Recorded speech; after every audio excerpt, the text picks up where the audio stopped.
हाँ जी, जड़ी बूटी और रसायन संघ में आप दोस्तों का स्वागत है जी। आज जो जानकारी है वह जानकारी मोती शिप के विषय में जानकारी है कि जो मोती का शिप होता है ये आयुर्वेद में क्या काम आता है और कैसे इसका उपयोग किया जाता है, इससे कौन से रोगों का समाधान होता है और ये कहाँ से मिलता है और कैसे इसका शुद्धिकरण होता है और कैसे इसको औषधि के लिए निर्माण किया जाता है। इसका यहाँ तमाम तरीकाकार हैं जी। और भी इस बात को समझें। जो शिप होता है जी ये दो तरह का होता है शिप। एक तो छोटी शिप्पियाँ होती हैं और चिट्टियाँ होती हैं, और दूसरे शिप होते हैं जो ये बहुत बड़े बड़े होते हैं और ये अंदर से सुनहरी कलर के होते हैं। और जहाँ पे इसमें मोती होते हैं वहाँ इन शिपों में मोती के आकार का छोटा सा खड्डा होता है। जो खड्डे वाले शिप होते हैं ये बहुत ही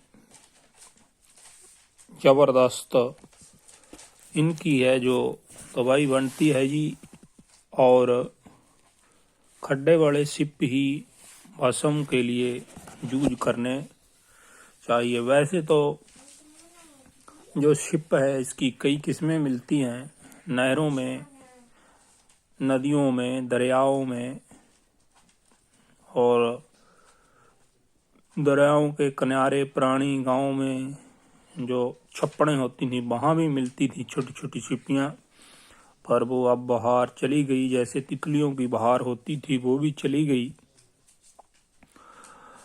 इनका उपयोग नहीं होता जी। जो नहर नालों में छिपी मिलती है इसका उपयोग औषधि के लिए नहीं किया जाना चाहिए जी। ठीक है जी। और जिन औषधि का उपयोग करना चाहिए वो सिर्फ समुद्र वाली शिप ही यूज करनी चाहिए। और ये कैल्शियम से भरपूर होती है जो समुद्री शिप होती है। और जो समुद्री शिप होती है जी ये आकार में बहुत बड़ी होती है। कई बार तो ये 2-2 क्विंटल तक भी देखने में मिलती है समुद्री शिप। इस अंदरला जो इसका शिप का हिस्सा होता है ये मोती की तरह चमकदार और कहीं कहीं पे सुनहरी होता है। और भस्म बनाने के लिए ये चमकदार हिस्से होता है जो इसको बर्तों में लेना चाहिए। और बाहरली साइड इसके सिप के जो होते हैं इनमें ये कालस वगैरह लगी रहती है और उसको गर्म करना पड़ता है और खुरच देना पड़ता है और आसानी से अलग हो जाता है। कोई ज़्यादा मेहनत जहाँ इसमें मशक्क़त नहीं करनी पड़ती जी। इसको खुरच कर इसको 3 दिन लस्सी में डुबो दें जी। और चौथे दिन वहाँ से निकाल कर इसको पानी के साथ धोकर साफ कर लें जी। सिप है जो ये लस्सी में शुद्ध हो जाता है जी। ठीक है जी। ज़्यादातर वैद्य क्या करते हैं जी इसकी पिष्टी बनाते हैं, मोती पिष्टी की तरह सिप की भी पिष्टी बनाते हैं। और जो पिष्टी होती है ये बिना अग्नि दिए हुए बनती है, और जो भस्म होती है जी, इनको अग्नि देनी पड़ती है। जो पिष्टि होती है ये भस्म के गुणों के हिसाब से ज़्यादा ठंडी और शीतल होती है जी। और जो भस्म होती है ये पाचन गुणों के लिए बहुत लाभदायक होती है।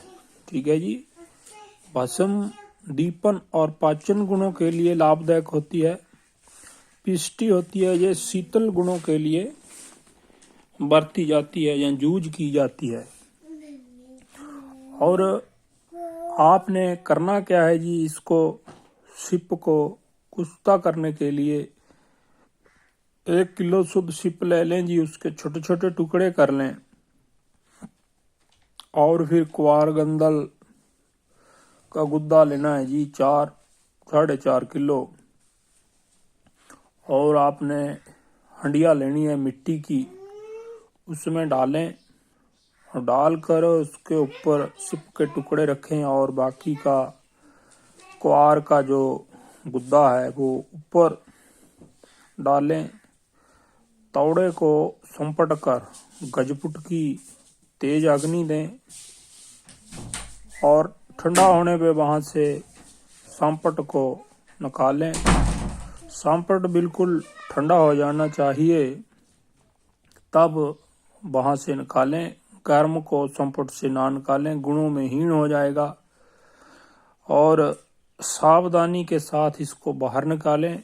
ये टुकड़े खिल हुए, इन टुकड़ों को आपने क्या करना है जी, खरल में डालकर बारीक पीस लेना है, और फिर नींबू का रस डालकर 6 घंटे या 7 घंटे, कम से कम 6-7 घंटे तो इसकी खरलाई होनी चाहिए। और फिर इसकी छोटी छोटी टिक्कियां बनाकर तेज धूप में रखकर इसको सुखा लें। और सूखने के बाद इसको कुज्जे में रख संपट की अग्नि दे दें। और इस तरीके से ये भस्म है जो सिप भस्म तैयार हो जाती है जी। और बहुत से वैद्य मित्र इसको बनाते हैं जी, अपनी पिष्टी की तरह ही बनाते हैं।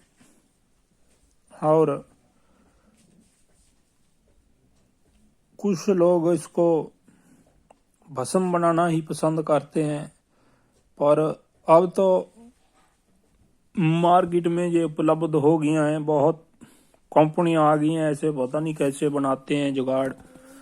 सबके अलग अलग रेट हैं, नाम बदल देते हैं और चीज़ को महंगी कर देते हैं।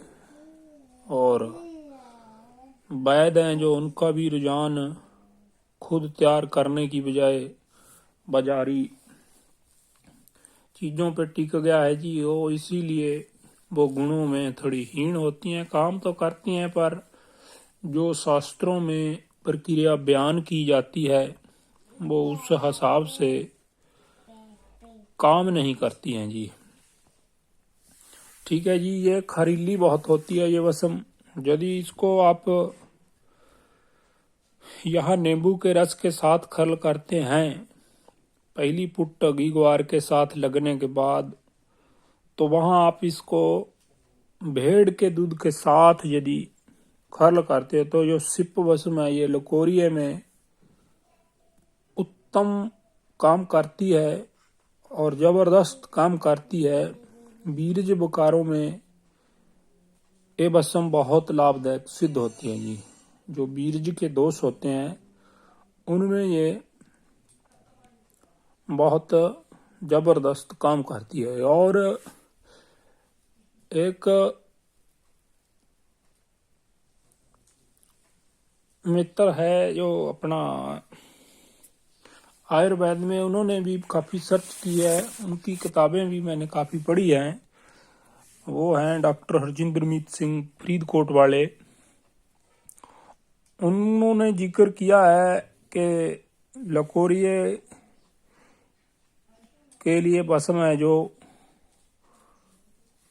वो लोहे के मामदस्ते में कूटकर कपड़ शूण कर उसको भेड़ के दूध में यदि 7 दिन खरल कर गजपुट की अग्नि दी जाए तो ये भस्म बिल्कुल इसकी जो खार है जो बंद हो जाती है। उन्होंने भी काफ़ी आयुर्वेद में रिसर्च की है जी। हरजिंदरमीत सिंह हैं जो अपने फरीदकोट वाले, उन्होंने भी काफ़ी सारी पुस्तकें लिखी हैं आयुर्वेद पे और सर्च की है, और आयुर्वेद में काफ़ी बड़ा मुकाम हासिल किया है। और बेहतर काम है जी वो। मैं एक दो दफ़ा गया भी हूँ वहाँ, उनसे मिला भी हूँ, और ज़्यादातर वो दवाइयाँ अपनियाँ खुद तैयार करते हैं जी। जी ये छोटी सी जानकारी थी जी सिप भस्म के विषय में। किसी वीर को अच्छी लगे हो तो इसको सांभ कर रखें जी, यदि किसी को अच्छी ना लगे तो छोड़ें जी। ठीक है जी।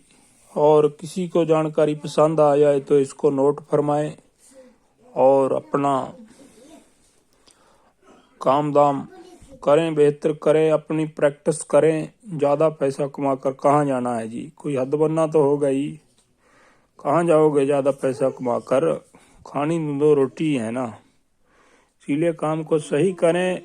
जैसे चांद सूरज और तारे, हवाएं, मौसम और रुतें अपना काम करती जा रही हैं, तो मनुष्य को भी अपना काम इन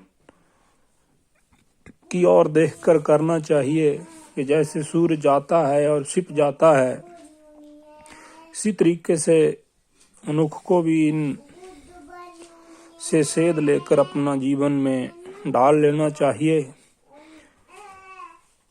बाजारी कर्ण से दूर रहें और बाजार से बनी हुइयों पे कम स्ट्रगल करें। हो सकता है जहाँ तक अपनी दवा खुद तैयार करें। जो आयुर्वेद में प्रैक्टिस करते हैं या आयुर्वेद में हासिल करना चाहते हैं, मुकाम बखरा मुकाम हासिल करना चाहते हैं, तो वो खुद अपनी प्रैक्टिस करें और इससे लाभ लें जी। शुक्रिया जी। सत श्री अकाल। किसी को जानकारी पसंद आए रिस्पेक्ट करें, जिसको जानकारी ना पसंद आए वो रसेंट सिंह से दूर रहें जी। सत श्री अकाल।